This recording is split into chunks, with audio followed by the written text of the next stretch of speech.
Welcome to the deep dive. Forget wading through endless textbooks. Think of this more as your power-packed session to really nail a key medical topic. Yeah, exactly. We've gone through the notes, and today it's all about efficiency, getting you the crucial knowledge you need right now. Precisely.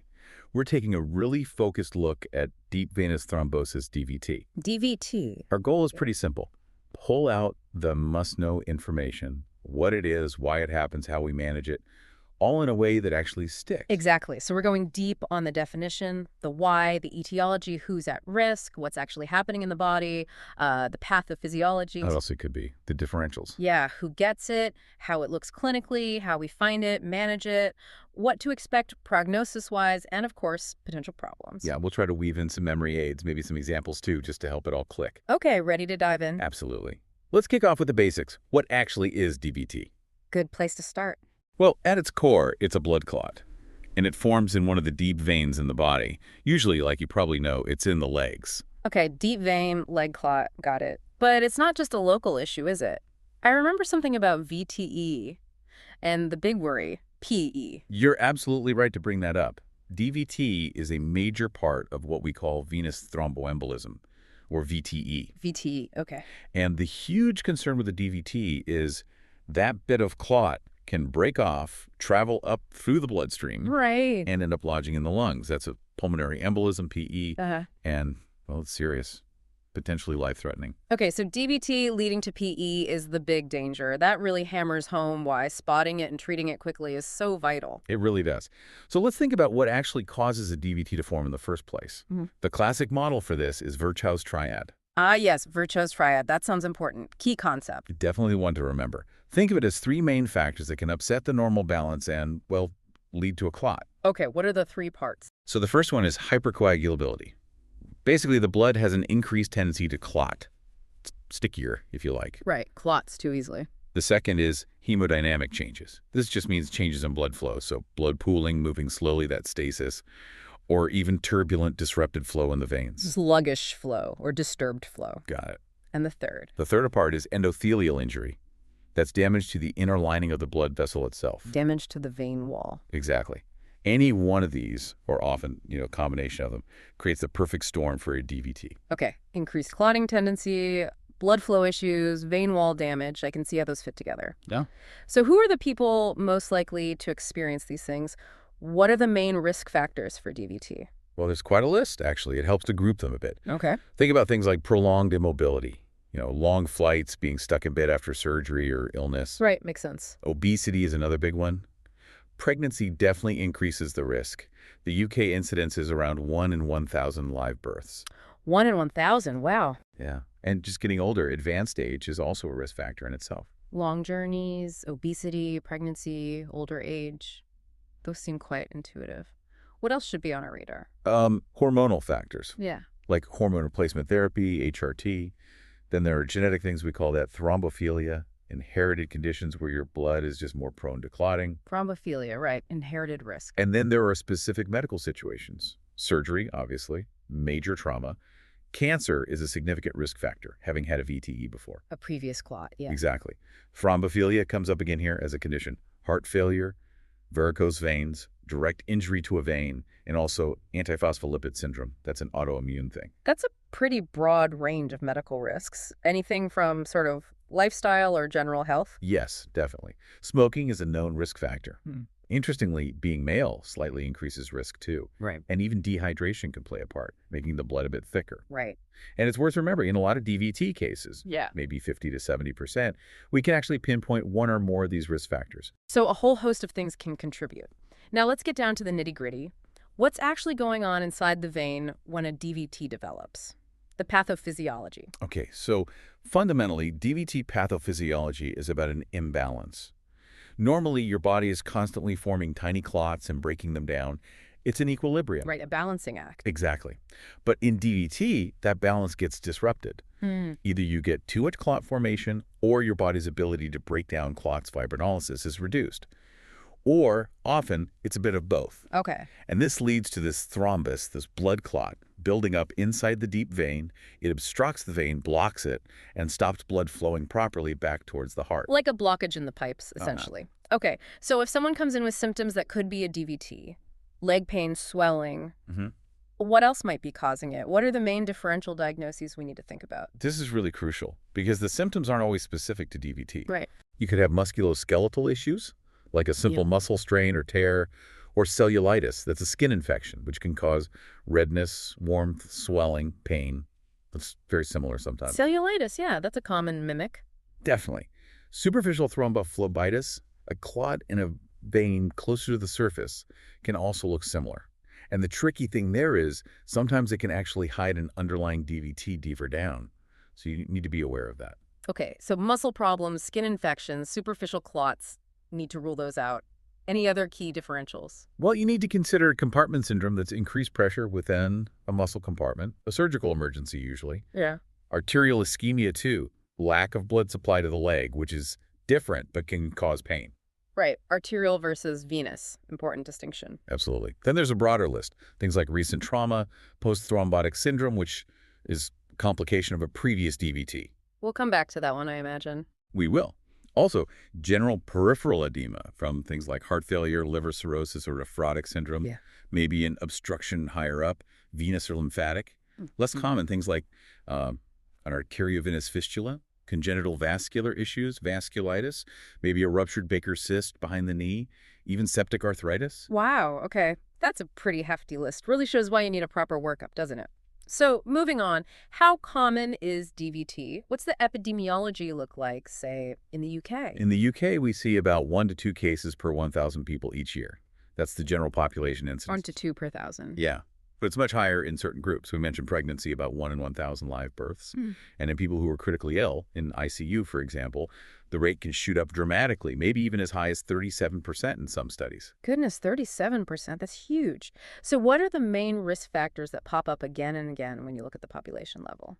Well, epidemiologically, the big ones that consistently stand out are having had a DVT or PE before, being over 60, recent surgery, obesity, prolonged travel, having an acute medical illness needing hospitalization, cancer, immobility, known thrombophilia, and pregnancy. Those really dominate. Okay, the usual suspects mostly. Pretty much. But there's another important point here about epidemiology, underdiagnosis. Ah. Yeah, it's a real issue. A lot of DVTs and even fatal PEs actually go undetected. It's estimated that PE is only even suspected before death in less than half the people who die from it. That's quite sobering. It is. And even though sensitive tests often find a DVT in patients who do have a PE, often those patients didn't have any obvious clinical signs of the DVT in their leg beforehand. Which brings us neatly to clinical features. How does DVT typically present when it does present? What should we be looking out for? The classic symptoms, when they occur, are usually in the calf or thigh. Things like pain, swelling in the affected leg, a feeling of warmth, maybe some redness and tenderness if you press along the line of the vein. Pain, swelling, warmth, redness, tenderness. Okay. And this is a really key point, a huge proportion of lower limb DVTs, maybe up to 65%, cause no symptoms at all. They're asymptomatic. 65%. That's astonishing. Okay. So given that, when should we really have a high index of suspicion? You absolutely have to consider DVT in any patient who presents with new onset leg swelling, pain, and warmth, especially if there isn't another obvious cause. Right. And this is where using a clinical prediction tool like the Wells score comes in really handy. It helps you estimate the pretest probability before you jump to imaging. And always keep those differentials, muscle tear, cellulitis, Baker's cyst, etc., in the back of your mind. Okay, use the Wells score. And what about specific signs on examination? What might we actually find? On examination, yeah, you might feel tenderness, particularly along the deep veins. Unilateral swelling is a big clue. One leg noticeably bigger than the other, often measured at the calf or thigh. Unilateral swelling, okay. You might see pitting edema. You press the swollen bit, and the indent stays for a moment. The superficial veins might look more prominent, distended. The skin might feel warmer on that side. Warmer, yeah. And the color might change. Could be red, erythema, or even purplish or bluish, cyanosed if it's severe. Sometimes, though less common, you can actually feel a firm cord, which is the clotted vein. A palpable cord. Exactly. And just to reiterate, cellulitis can look very much like DVT and vice versa. And you might see superficial thrombophlebitis alongside a deeper DVT. Got it. So a mix of symptoms and signs should trigger suspicion. How do we then confirm it? What are the key investigations? The absolute mainstay, the primary diagnostic tool, is Doppler ultrasound imaging. Ultrasound. Yes, specifically compression ultrasound with Doppler. It's non-invasive, readily available in most places, and it's very good at visualizing the clot and the blood flow, or lack of it, in the deep veins. It's the first-line choice. Okay, Doppler ultrasound first. What about blood tests? I hear about D-dimer a lot. Where does that fit? D-dimer. Yes, it's a laboratory test. D-dimer is a breakdown product of fibrin, which is involved in clots. Right. Its main value is in ruling out DVT. If someone has a low clinical probability of DVT based on their Wells score and their D-dimer test is negative, then it's very unlikely they have a DVT, and you often don't need to proceed to ultrasound. So good for ruling out in low-risk patients. Exactly. But the problem is a positive D-dimer is very nonspecific. Lots of things can raise it: infection, inflammation, pregnancy, cancer, recent surgery, even just being older. So a positive D-dimer doesn't confirm a DVT, it just means you do need that ultrasound. Okay, that clarifies its role. So risk assessment first, like with Wells. Definitely. That guides whether you do D-dimer or go straight to ultrasound. And then depending on the picture, maybe further tests like looking for cancer or thrombophilia. Potentially, yes. Especially if the DVT was unprovoked, meaning there wasn't an obvious recent trigger like surgery or immobility. Then you might consider screening for an underlying cause. Right, makes sense. So let's say we've confirmed the DVT with the ultrasound. What's the plan then? How do we manage it? Okay, management. The main goals here are stop the clot getting bigger, prevent it from breaking off and causing a PE, and reduce the risk of it happening again. Prevent extension, prevent PE, prevent recurrence. Got it. And the absolute cornerstone of treatment is anticoagulation therapy, blood thinners. Anticoagulation. Okay. What are the options? How do we choose? Well, first off, before you start any anticoagulant, you need to think about the patient's bleeding risk. We often use scores like HAS-BLD to help assess that. Assess bleeding risk first. Good point. Then, for the initial phase of treatment, usually the first 5 to 10 days, the standard approach often involves starting with an injectable anticoagulant. That's usually low molecular weight heparin, LMWH, given just under the skin. Right. Or sometimes fondaparinux. LMWH or fondaparinux injected. Yes. LMWH is generally preferred for pregnant patients and those with active cancer. If someone has severe kidney problems or a very high bleeding risk, we might use unfractionated heparin instead, which can be given intravenously and monitored more closely. Okay. And what about tablets like warfarin? Good question. Often we start a vitamin K antagonist, like warfarin, at the same time as the injectable heparin. The heparin provides immediate cover, while the warfarin takes a few days to reach its target level. We aim for an INR, that measure of blood thinning, between 2 and 3 for warfarin. Right, bridging with heparin until the warfarin is therapeutic. Exactly. Then for the longer-term treatment, say from day 10 onwards, usually for at least 3 months, sometimes longer. How long depends on the cause, right? Provoked versus unprovoked. Precisely. If it was provoked by something temporary like surgery, 3 months might be enough. If it was unprovoked, or if there's an ongoing risk like cancer, treatment might be longer, even indefinitely. Okay. And the options for long-term? For long-term, you might continue LMWH injections. But more commonly now, we switch to oral agents. These include the direct oral anticoagulants, or DOACs, things like apixaban, rivaroxaban, edoxaban, which are factor SANID inhibitors, or dabigatran, a direct thrombin inhibitor. The DOACs, they seem much more common now. They are. Often preferred because they don't require routine INR monitoring like warfarin does, and they have fewer food and drug interactions.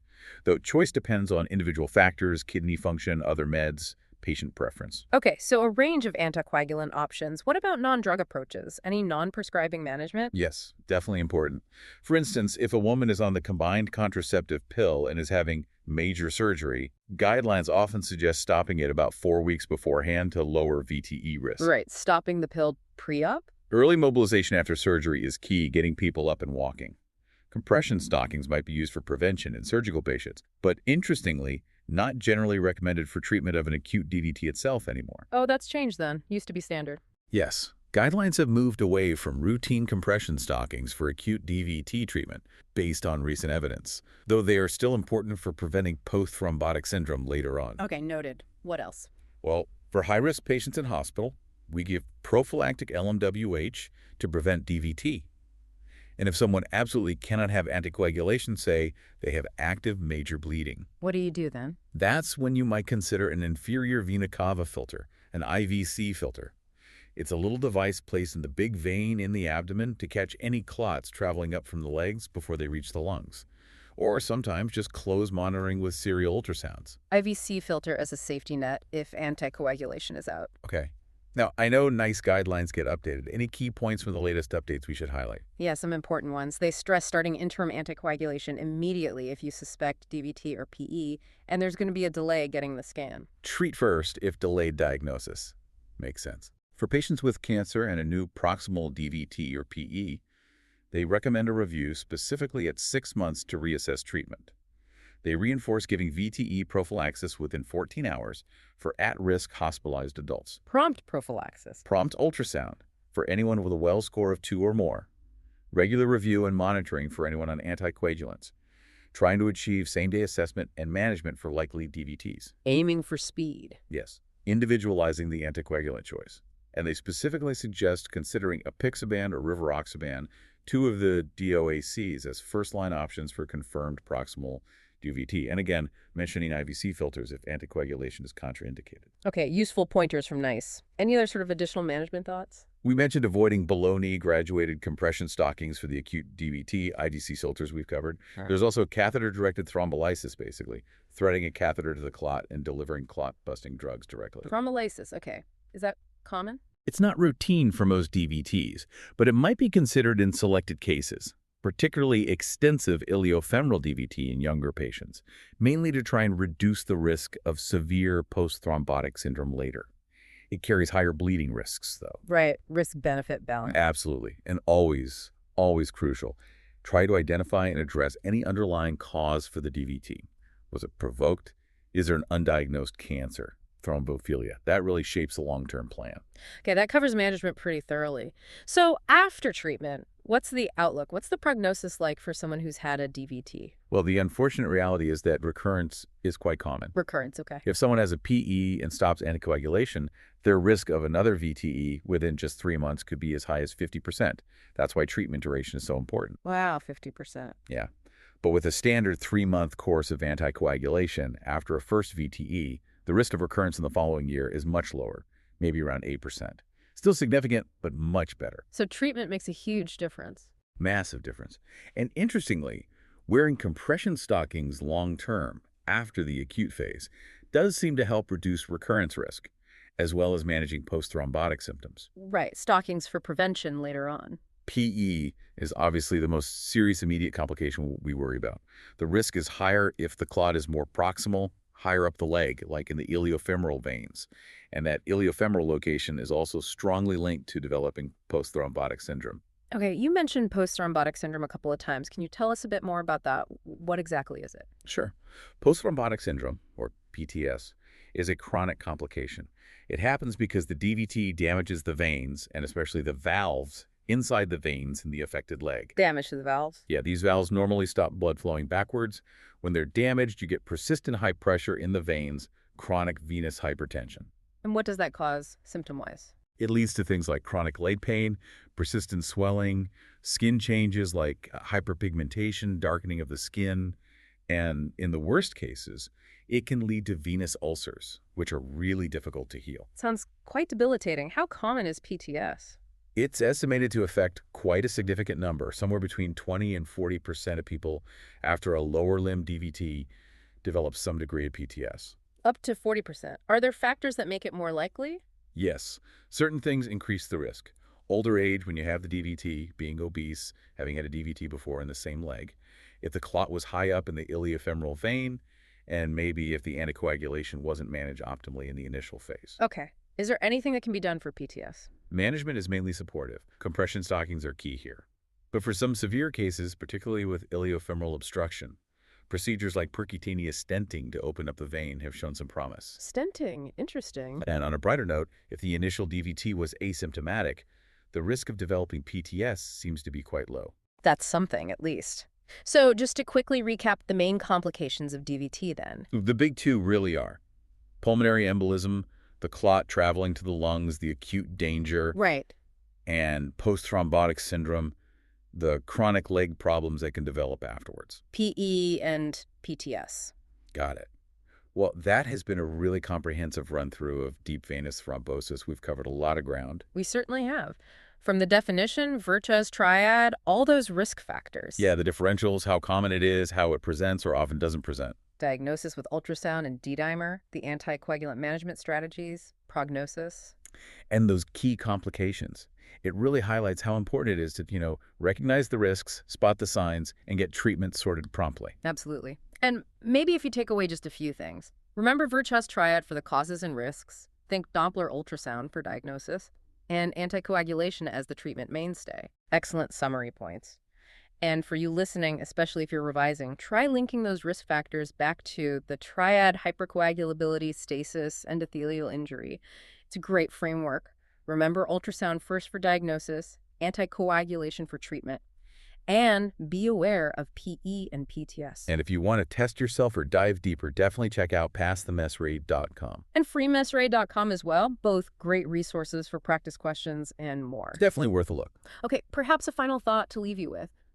Maybe consider the evolving landscape of anticoagulation, the shift towards DOACs, but also the ongoing challenges, particularly in complex patients or when long-term treatment is needed, or perhaps the difficulty in tackling those silent, asymptomatic DVTs before they cause problems, something to mull over.